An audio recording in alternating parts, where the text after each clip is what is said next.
Atenção, região Nordeste! O maior evento de educação cristã está de volta. 35ª Conferência de Escola Dominical, com o tema O Espírito Santo capacitando a igreja para o ensino da verdade. De 14 a 17 de março de 2024, no Centro de Convenções de Pernambuco. Aprenda com experientes nomes da área de ensino as melhores práticas de educação cristã. Pastor José Wellington Bezerra da Costa, Pastor José Wellington Costa Júnior, Pastor Ailton José Alves, Pastor Roberto José, Ronaldo Rodrigues de Souza, Pastor Elienay Cabral, Pastor Ezequias Soares, Pastor Douglas Batista, Pastor Valmir Nascimento, Pastor Alexandre Coelho, Professora Joane Bentes, além de muitos outros pastores, educadores, psicólogos e pedagogos plenamente qualificados e com ampla experiência na área de ensino. Se atualize e eleve seu desempenho em sala de aula. Multiplique o conhecimento da Palavra de Deus e seja capacitado para exercer com excelência o ministério de ensino em sua igreja. Uma abordagem completa desde pastores e superintendentes, passando pela classe de adultos e até a educação infantil. E também ministrações para educação com alunos especiais e a classe de discipulado. A escola dominical sendo tratada por inteiro. Serão 8 plenárias, 28 seminários, 14 workshops e diversas participações musicais. Inscreva-se pelo site coed.com.br/Recife. Informações pelo telefone 21 2406 7352 ou pelo nosso WhatsApp 21 964522990. Monte sua caravana. Venha participar da 35ª Conferência de Escola Dominical, de 14 a 17 de março de 2024, no Centro de Convenções de Pernambuco. Uma realização CPAD, a editora da Escola Dominical.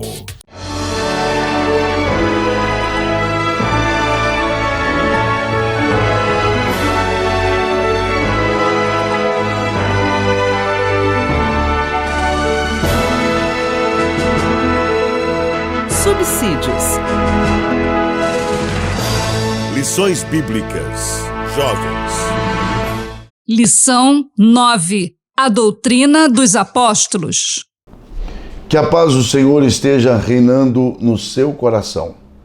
É uma alegria caminhar junto de você nesta jornada em busca de entendermos um pouco mais sobre o fundamento dos apóstolos e dos profetas. Chegamos aí à lição de número 9 e hoje nós estudaremos um pouco sobre a doutrina dos apóstolos. Conforme o próprio título da lição, já se percebe que ela está intimamente ligada, ela na verdade é parte do cerne aí do trimestre. Então chegamos a um ponto, eu diria, crucial da nossa jornada. Sobre os objetivos, você pode acompanhar aí. Primeiro, é o de compreender que o ensino dos apóstolos era prático. Nós veremos isso, de que praticidade e doutrina para os apóstolos eram coisas unidas, que caminhavam lado a lado, de mãos dadas. Em segundo lugar, temos também como objetivo a conscientização de que a doutrina ela suscita amor, ela produz amor. Então, não existe a doutrina verdadeira sem que haja a manifestação do amor. A comprovação máxima de uma doutrina verdadeiramente bíblica é o amor. E, em terceiro lugar, saber que a doutrina, ela, além de produzir o amor, ela também gera serviço. Ou seja, a verdadeira doutrina bíblica, ela leva a pessoa a desejar a servir a Deus e também ao próximo. Depois de apresentados os objetivos, eu recomendo 3 coisas na sua introdução, isto é, na introdução da sua aula. Em primeiro lugar, começa enfatizando que essa lição, ela cumpre esse papel central, né? Mesmo porque o estudo desse trimestre, em partes, é sobre a doutrina dos apóstolos. Então, já no título da lição, você tem aí o fundamento dos apóstolos. E agora, na lição 9, nós estamos estudando a doutrina dos apóstolos. Então, essa lição assume um papel central, né? Porque o tema geral do trimestre tem a ver com a lição de número 9 de forma direta. Em segundo lugar, considere ou dar a ênfase de que, ainda que o nível de seriedade com o qual se deve estudar esse tema é paralelo ao fato de que a igreja está firmada sobre os ensinos dos apóstolos. O que é isso? Mostre aos seus alunos que, de acordo, e nós vamos avaliar isso daqui a pouco, de acordo com as Escrituras, a igreja está firmada na doutrina dos apóstolos. Ora, se ela está firmada na doutrina dos apóstolos e nós estamos estudando sobre a doutrina dos apóstolos, olha a seriedade disso. Estudar sobre a doutrina dos apóstolos é estudar a respeito daquilo sobre o qual a igreja está firmada. Então, é um assunto sério e deixe isso claro aos seus alunos. Terceiro e último lugar, nessa parte introdutória, comente ainda que essa lição, ela tem o objetivo e o compromisso de que a doutrina dos apóstolos não pode ser negligenciada. A igreja precisa sempre estar em contato com aquilo que os apóstolos ensinaram. Daí nós glorificamos a Deus, porque a Casa Publicadora das Assembleias de Deus reservou esse trimestre inteiro para que os jovens da nossa igreja tenham contato com o fundamento, a doutrina dos apóstolos e dos profetas. Chegamos ao tópico de número 1, que trata sobre, claro, o ensino dos apóstolos era prático. A esse respeito, é importante que nós consideremos algumas verdades. Primeiro, comece traçando aí um paralelo entre praticidade da mensagem, tá, e do ministério de Jesus com a da doutrina dos apóstolos. O que eu estou propondo aqui? Volte lá naquela lição em que nós tratamos a respeito da doutrina de Jesus que dá vida e expulsa os demônios. Pegue aquela parte em que, para Jesus, obras e doutrina não são coisas separadas. Lembre os alunos disso e trace um paralelo com a praticidade da doutrina dos apóstolos. Afinal de contas, como nós vamos ver dentro dessa lição, os apóstolos aprenderam com Jesus. Daí então vem a praticidade da doutrina dos apóstolos. Informe ainda, mais uma vez, é claro, que nós voltamos ao ponto de tratarmos novamente sobre definição de termos. E nesse caso, o vocábulo apóstolo, que vem do latim apóstolos e do grego apóstolos, e que o significado vai além de simplesmente mensageiro, mas aponta para o enviado. Então, apóstolo não é só aquele que transmite a mensagem, não. Apóstolo é aquele que foi enviado. E aí, quando você vai buscando na raiz da palavra, isso está mais ligado sobre quem envia do que propriamente dito quem é enviado. Isso é significativo. Dê uma ênfase sobre isso. A palavra apóstolo, claro, tem a ver com mensageiro? Tem, mas é mais do que isso. Ela tem a ver com o enviado. E quando você estuda a expressão o enviado, ela tem mais relação com quem enviou do que propriamente dito quem foi enviado. Por que isto é importante? Porque, e aí você deve massificar isso, os apóstolos não tinham autoridade em si mesmos. E isso é importante, porque o título, o tema geral. Ele, se não tomarmos cuidado, parece que os apóstolos assumem aí um papel, além do que de fato foi. Não, os apóstolos não tinham autoridade em si mesmos. Cuidado com isso. Tá? Então, o que é que nós queremos dizer quando você vê aqui o tema da lição do trimestre, o fundamento dos apóstolos, a doutrina dos apóstolos?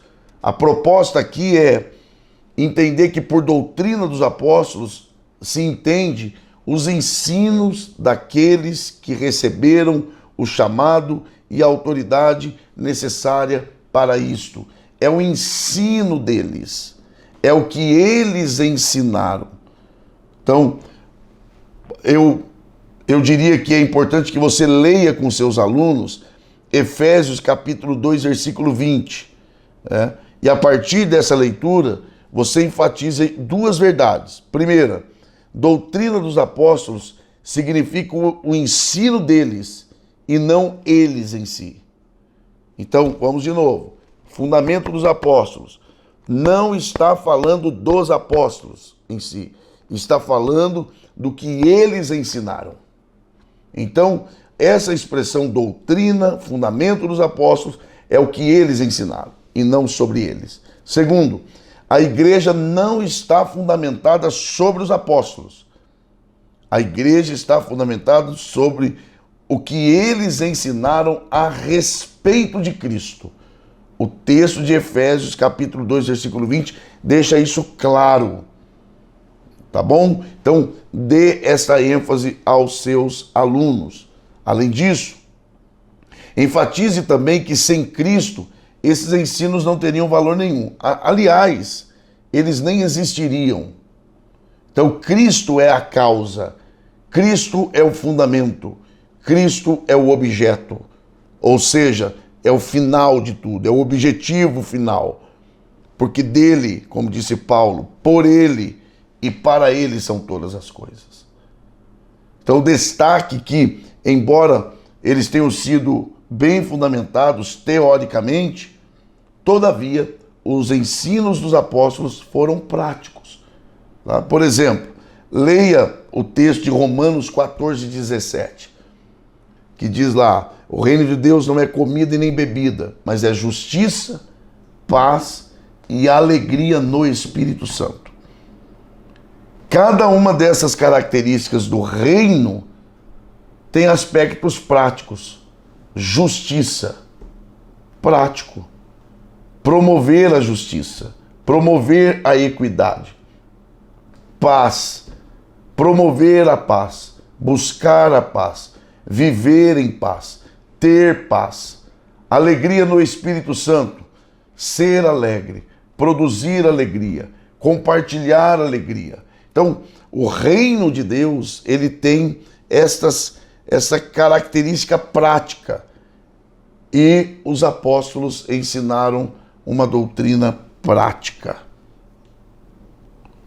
No tópico 2, nós temos aí então a doutrina gera amor. Voltamos ao tema do amor e não tem como ser diferente. Porque o amor, além de produzir, porque Deus é amor. Então, o amor gera, sustenta e também é a razão da doutrina. É onde deságua, onde deve desaguar todo o ensino teológico, doutrinário, teórico. Então, nesse ponto, introduza dizendo que o amor é a virtude que valida a doutrina. Não existe doutrina autêntica se não for resultada no amor. João capítulo 15, versículo 10. Os apóstolos aprenderam com quem? Eles aprenderam com Jesus. Né? E aí, nessa parte, eu apresentei a perspectiva de 3 apóstolos a respeito do amor. Pedro, João e Paulo. Quando você lê João capítulo 21, do 15 ao 17, ali está o diálogo de Jesus com Pedro a respeito do amor. Tu me amas, tu me amas, tu me amas. Pedro aprendeu a respeito do amor com o próprio Cristo. Então, veja, no conceito de Pedro, o amor é a maior das virtudes. E para ele também o amor é o que valida todas as demais virtudes. Pois para ele, para Pedro, qualquer ato de piedade é inválido para Deus se não tiver o amor. Segunda carta de Pedro, capítulo 1, do versículo 1 ao 7. Esse é o conceito de Pedro sobre o amor. João, o que dizer da teologia joanina sobre o amor? Ele é o apóstolo do amor. Todas as cartas, elas trazem no seu DNA, na sua identidade, o amor. E é até difícil resumir, né, de tão amplo que é o conceito de João sobre o amor. Mas vamos lá, você pode apresentar para os seus alunos dizendo que João diz que embora Deus não possa ser visto, mas por meio do amor a sua presença é percebida. Além disso, João defende que pelo amor, o crente desfruta da comunhão com o Senhor, com o Espírito Santo, e que ele testifica da obra de Cristo realizada na cruz. Você pode também, finalmente, ainda sobre João, dizer que o crente, ele é imbuído de confiança e coragem por meio do genuíno amor. Então, esse é o conceito, de forma resumida aqui, de João, mas aprofunde sobre isso. E no conceito de Paulo, qual é o conceito paulino sobre amor? Primeiro, para ele o amor é uma virtude a ser compartilhada entre os irmãos. Para ele, a humildade é uma face do amor. Terceiro, Cristo é um modelo maior de amor. E ele, para Paulo, o amor é o que autentica todas as coisas, tudo aquilo que se faz, conforme 1 Coríntios 13. E aqui esse tópico tão importante de que a doutrina gera amor, conclua com a declaração de que não há doutrina aprovada por Deus que não esteja firmada e que não produza o verdadeiro amor. Finalmente, o tópico 3 trabalha a doutrina como fonte que gera serviço. Lembre-se, Jesus foi anunciado no Antigo Testamento como servo e efetivamente, quando esteve entre os homens, ele veio e viveu como servo. De fato, Jesus é o servo por excelência. Então, nesse caso, a doutrina só tem sentido e valor se convergir em Cristo. Ela só faz sentido em Cristo. Logo, se ela só faz sentido em Cristo, ela só fará sentido se nós usarmos a doutrina, usar os seus recursos para nos parecermos com Cristo. E se ele serviu, então nós também devemos buscar o caminho do serviço. Paulo também trabalhou a relação entre doutrina e serviço. Aliás, o serviço é fundamental na elaboração doutrinária de Paulo. A ideia do servo, do servir, do buscar o benefício do outro. Os apóstolos trabalharam o serviço como parte central da doutrina, como se vê no conceito de Pedro, que ensinou que os dons espirituais devem ser usados em favor do corpo de Cristo. E ele trata os dons como um serviço. Nesse caso, conclua a sua aula, né? A aula, porque nós estamos aqui no terceiro tópico, que todo cristão deve seguir o modelo de Jesus e estar pronto a servir. Afinal, como o próprio Senhor disse, não é o servo maior do que o seu Senhor. João 15 e 20. Portanto, uma vida cristã saudável e madura é marcada por uma mentalidade do serviço. E a sã doutrina, a verdadeira doutrina, ela produzirá amor e também serviço a Deus e ao próximo. Que Deus nos ajude a refletirmos o verdadeiro evangelho, a verdadeira doutrina, amando-nos uns aos outros e servindo-nos uns aos outros. Que o Senhor nos abençoe e nos faça crescer em sua presença, amando a sua palavra. Um abraço e até a próxima lição, querendo Deus.